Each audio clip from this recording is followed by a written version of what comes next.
അവൽ മിക്സ്ചർ ഉണ്ടാക്കുന്നതിന് 2 കപ്പ് അവൽ, ഇവിടെ വെളുത്ത അവലാണ് കിട്ടുന്നത്, അതാണ് എടുത്തേക്കുന്നത്. ഒരു 3/4 കപ്പ് കപ്പലണ്ടി, ഒരു 5-6 തണ്ട് കരിവേപ്പില, 1 കപ്പ് പൊട്ടുകടല, 2 കൊല്ലമുളക്.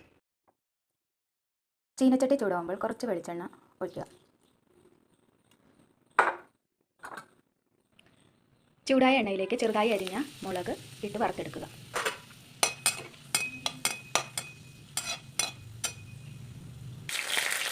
ശേഷം കരിവേപ്പില ഇട്ട് വറുത്തെടുക്കുക. അതിനുശേഷം കപ്പലണ്ടി ഇട്ട് വറുത്തെടുക്കുക. ഒത്തിരി കരിഞ്ഞു പോകരുത്.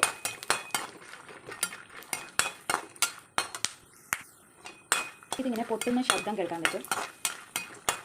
ഈ പൊട്ടുന്ന ശബ്ദം കേട്ട് കഴിയുമ്പോൾ ഇത് വലിയെടുക്കാം.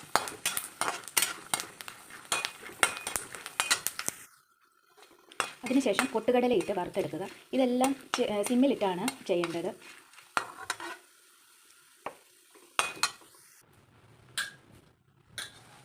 ശേഷം അവൽ ഇട്ട് വറുത്തെടുക്കാം. അവലിലേക്ക് ഒരു നുള്ള് മഞ്ഞൾപ്പൊടി ഇട്ട് വറുത്തെടുക്കുക. അപ്പോൾ ഒരു കളർ കിട്ടും.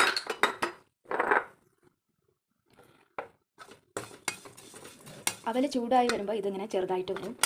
കുറച്ചെടുത്ത് ഒന്ന് ടേസ്റ്റ് ചെയ്ത് നോക്കിക്കഴിഞ്ഞാൽ അതിൻ്റെ ആ പച്ചപ്പെല്ലാം മാറിയതായിട്ട് അറിയാം. ഇനി തീ ഓഫ് ചെയ്തതിന് ശേഷം കുറച്ച് നേരം കൂടെ ഇതിങ്ങനെ ഇളക്കിയാൽ മതിയാകും.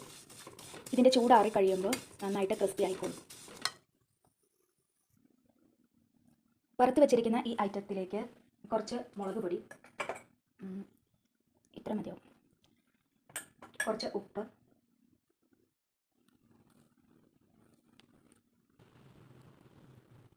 ഒരു 1/4 ടീസ്പൂണോളം ഒരു കായപ്പൊടി,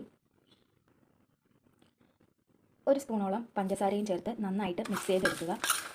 ടേസ്റ്റിനനുസരിച്ച് ഉപ്പും മുളകുമെല്ലാം ചേഞ്ച് ചെയ്യാവുന്നതാണ്. ആവശ്യത്തിനനുസരിച്ച് ഇടാവുന്നതാണ്. എളുപ്പത്തിൽ തയ്യാറാക്കാവുന്ന അവൽ മിക്സ്ചർ.